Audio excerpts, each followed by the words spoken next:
নমস্কার বন্ধুরা, শ্রোতার হেসেলে আপনাদের সবাইকে স্বাগত।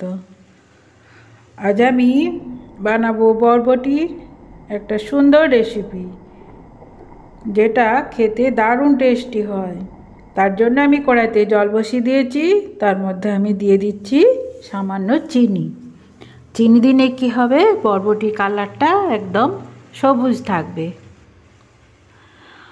আর এখানে আমি 200 গ্রাম বরবটি নিয়ে নিই। বরবটিটাকে পরিষ্কার করে ধুয়ে নিচ্ছি। তারপর এটাকে আমি ওই চিনির জলে ভাপিয়ে নেব। যেসব বন্ধুরা আমার রেসিপিটি দেখছেন, আমার চ্যানেলটিকে সাবস্ক্রাইব করে দিবেন আর একটা লাইক দিয়ে দেবেন। তাহলে কি হয়, আমি বুঝতে পারবো আমার রেসিপিটি আপনাদের ভালো লেগেছে আর আমি নতুন নতুন রেসিপি আপনাদের সঙ্গে তুলে ধরার জন্য আগ্রহী হব। আমি এটাকে 1 মিনিটের মতন ভাপিয়ে নিয়েছি। খুব বেশি নরম করা চলবে না। গ্যাসটাকে বন্ধ করে দিলাম। তারপর আমি এটাকে তুলে নিচ্ছি। দিয়ে এই থালার মধ্যে আমি একটু ঠান্ডা জল রেখেছিলাম। ঠান্ডা জল মানে ফ্রিজে বরফ জল, একদম বরফ জলে দিয়ে দিলাম, যাতে ভেতর থেকে আরও বেশি সেদ্ধ না হয়ে যায়। এরপর এখান থেকে আমি একটা একটা করে বরবটি ধরে নেব। তারপর আমি একটা বিনুনি তৈরি করে নেব, ওই যেমন করে চুলে বিনুনি বাঁধে। এই দেখুন, এই রকম করে আমি পাক দিয়ে দিচ্ছি। তারপর এটাকে আবার একটা পাক দিয়ে দিলাম, দিয়ে ছোট্ট ছোট্ট করে খোপা তৈরি করে নেব। এখানে আমি বরবটির খোপা তৈরি করে নিচ্ছি। দেখুন, সুন্দর হয়ে গেল। আর এই দিকে যে গোড়ার অংশটা আছে, ওগুলোকে আমি কাঁচি করে কেটে দিলাম। তারপর সুন্দর করে যে যে ছোট ছোট বরবটিগুলো বেরিয়ে আছে, সেগুলোকে আমি ঢুকিয়ে দিচ্ছি। দিয়ে গোল একটা রিং তৈরি করে নিলাম। সুন্দরভাবে হয়ে গেল, দেখুন। আর খেয়াল রাখতে হবে, বরবটি যদি কম সেদ্ধ হয় তাহলে আরেকটু সেদ্ধ করে নেওয়া যেতে পারে। এরপর পরপর আমি বিনুনিগুলো তৈরি করে নিচ্ছি, বা বরবটির বিনুনি। আমার এই রেসিপিটি যারা ফেসবুক থেকে দেখছেন, তারা পেজটিকে ফলো করে দেবেন আর একটা লাইক দিয়ে দেবেন। সুন্দর করে আমি আবার একটা তৈরি করে নিলাম। একসাথে আমি 5টা করে বরবটি ধরে নিচ্ছি। তারপর বিনুনিটা তৈরি করে নিচ্ছি। যারা যারা বিনুনি ভালো বানাতে পারেন, তাদের পক্ষে খুব সহজ হবে। আর যারা বানাতে পারেন না, তারা আমার থেকে দেখে নেন আমি কিভাবে বিনুনিটা তৈরি করছি, বরবটির বিনুনি। দেখুন, সুন্দরভাবে বিনুনিটা করে নিলাম। আপনারা চাইলে 3 গুছি বিনুনিও করে নিতে পারেন। ওই যে আমরা চুলে যেটা পিছন দিকে ঝুলায় 3 গুছি বিনুনি, সেইভাবে।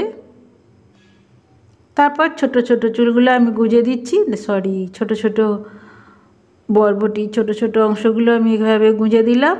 দিয়ে আমি আবারও একটা বিনুনি তৈরি করে নিচ্ছি। দেখুন, সুন্দরভাবে আমি সব কটা তৈরি করে নিয়েছি। এরপর ওপর থেকে আমি একটু নুন দিয়ে দিচ্ছি। প্রথমে তো আমি চিনি জলে সেদ্ধ করেছিলাম, এরপর নুন আর হলুদ আমি উপর থেকে ছড়িয়ে দিচ্ছি। আপনারা চাইলে এর উপরে একটু লঙ্কা গুঁড়োও ছড়িয়ে দিতে পারেন, তাহলে ঝাল ঝাল খেতে খুব ভালো হয়।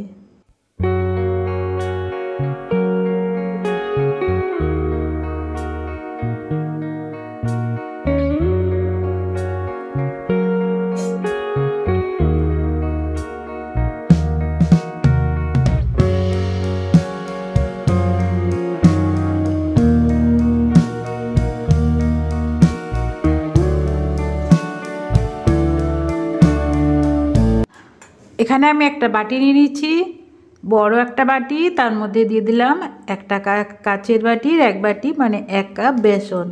তার মধ্যে দিয়ে দিচ্ছি ধনে গুঁড়ো, জিরে গুঁড়ো, সবই 1 চামচ করে। এরপর দিয়ে দিচ্ছি ছোট্ট চামচে 1 চামচ গোটা জিরে। গোটা জিরাটা দিলে এটা স্বাদটা ভালো হয়। তারপর দিয়ে দিচ্ছি 2 চামচ চালের গুঁড়ি। এতে কি হবে, এটা মুচমুচে হবে। আর এইদিকে দেখুন আমি নুন হলুদ মাখিয়ে রেখেছিলাম বিনুনিগুলো, বরবটি বিনুনির মধ্যে একদম শুকনো শুকনো করে নিয়েছি।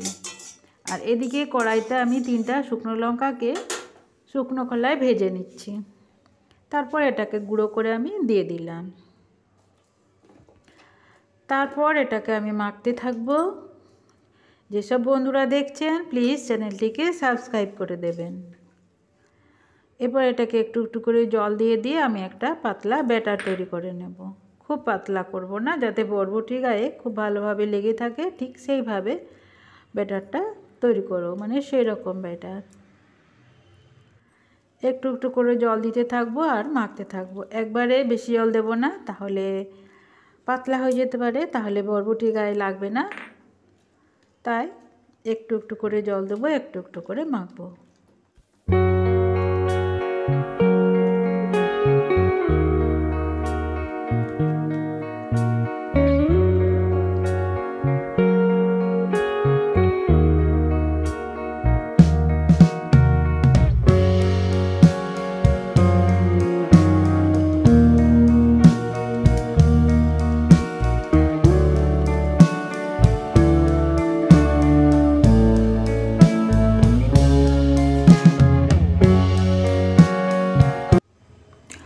তো কড়াইতে আমি তেল গরম করতে দিয়েছিলাম, সেখানতে আমি গরম তেল 2 চামচ নিয়ে নিচ্ছি। এতে কি হবে, আর একটু মুচমুচে হবে। তারপর খুব সুন্দরভাবে আমি ফেটিয়ে নেব, আর ভেতরে কিছুটা বাতাস ঢুকিয়ে নেব, তাহলে তারও একটু মুচমুচে হবে। এরপর একটা বরবটি বিনুনিকে নেব, তারপর বেসনে গলাতে চুবিয়ে গরম গরম তেলে আমি ভেজে নেব। আপনারা দেখুন এভাবে কত সুন্দর হয়। এভাবে একদিন বানিয়ে দেখতে পারেন। গরম ভাতে, প্রথম ভাতে কিন্তু দারুণ লাগে এই পকোড়া, কিংবা নিরামিষ দিনে এই রকম পকোড়া মাছের বদলেও কিন্তু দুর্দান্ত লাগে। মাছ কিংবা ডিমের বদলে এই রকম পকোড়া কিন্তু বানানো যেতেই পারে। চলুন তাহলে চটপট পকোড়াগুলো ভেজে নিই। বরবটির পকোড়া একটা তো ভাজা হয়ে গেছে,